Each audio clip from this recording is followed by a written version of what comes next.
We know we talked about this many times before. I think the Switch and Nintendo as a whole, like they're not playing the PlayStation game. They're not playing the Xbox game or the PC game. They're playing the Nintendo game. Do you play a whole lot of Switch or Nintendo or anything like that? Or are you keeping it old school? Like since you started old school, you love yourself to Nintendo and you stay faithful, or are you like a PlayStation 5 dude? Or do you play games at all?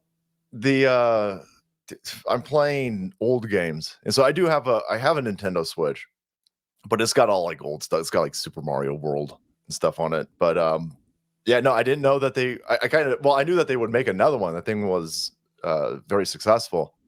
Yeah, killed it. Well, they're approaching 140 million units sold on the Switch, which is just stupid. But an analyst recently came out yesterday, right at the tail end of the show, and mentioned that they're predicting the Switch 2 to be released this year in 2024 with a $400 price tag, which is I think it's pretty reasonable in 2024, where the dollar isn't worth what it was last year or 2 years ago. But it's not meant to be like a revolution. It's just meant to be like an adaptation of the Switch. They feel like they have a good thing going for it with them right now with the Switch, and it's more just going to be like more of the same, just better. And the games are meant to be around $70, whereas currently most games are $60. But that seems to be like kind of the running point of where prices of games are going to be going. So yeah, it's the idea of like a Switch Pro, and that was released. That was the OLED model and all that. Talking about it coming out. So 2024, we're not that far out. So yeah, I don't know. Just general thoughts on the Switch 2. What's a PlayStation 5 cost? Great question, Blabs. I would, if I was to guess, I'd probably say 500 right off the bat. 500. But yep, about $500. Yeah, but I think that we talked about this many times before. I think the Switch and Nintendo as a whole, like they're not playing the PlayStation game. They're not playing the Xbox game or the PC game. They're playing the Nintendo game. And that's the one thing that Nintendo has done exceptionally well. And that's the one thing that Nintendo has compared to PlayStation and Xbox is they have a lot of people's childhood.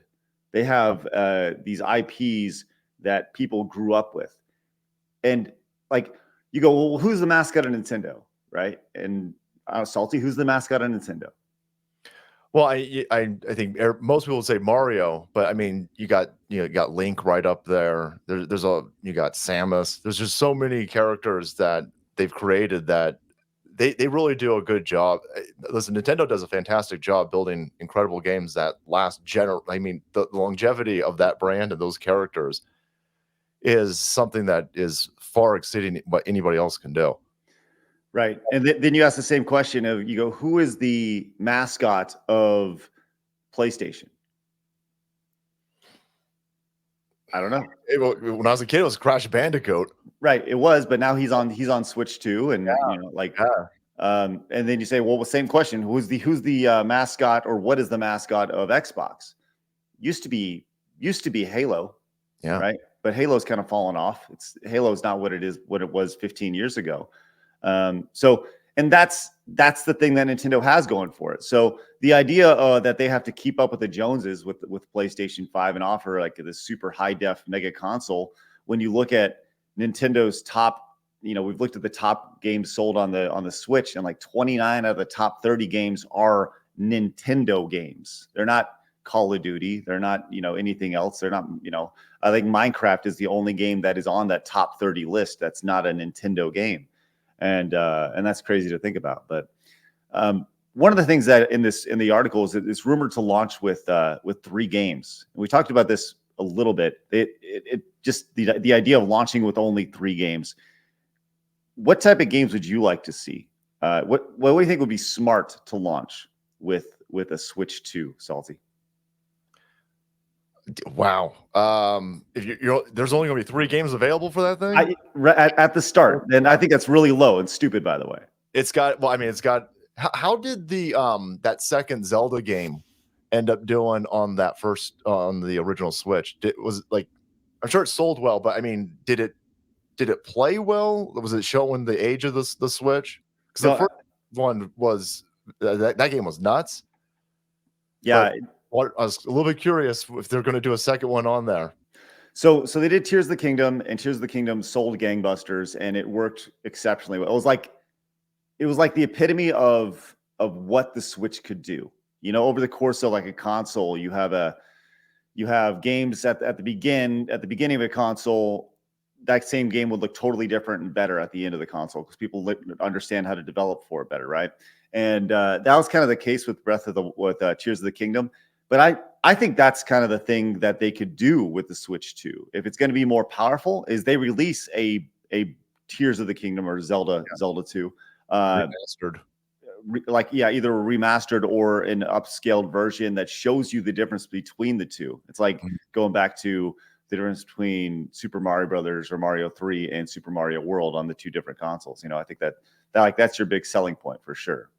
Yeah, they would. If you're only going to do 3 games, it'd be nice if they were new games that showcase the hardware of the thing. But I imagine they're going to have to be first party games. But they just released a Mario game, didn't they? Mario Wonder, man, it's awesome, dude. Yeah. Have you not played that yet? No. Dude. I got a very backlog of video games I'm going to have to play when I'm in a gulag.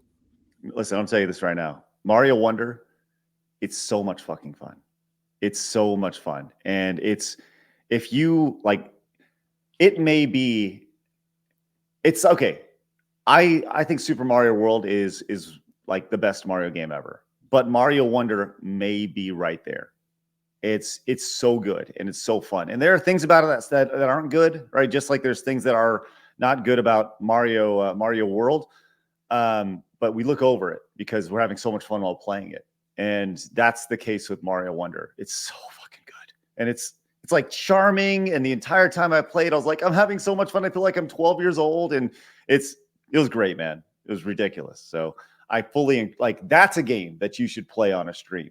If you want to play a game, you would love it. So the Switch 2 coming this year, $400, which once again, I don't feel like that's that bad, you know, especially if it's like portable, like it will be. I'm sure it's going to be more of the same. So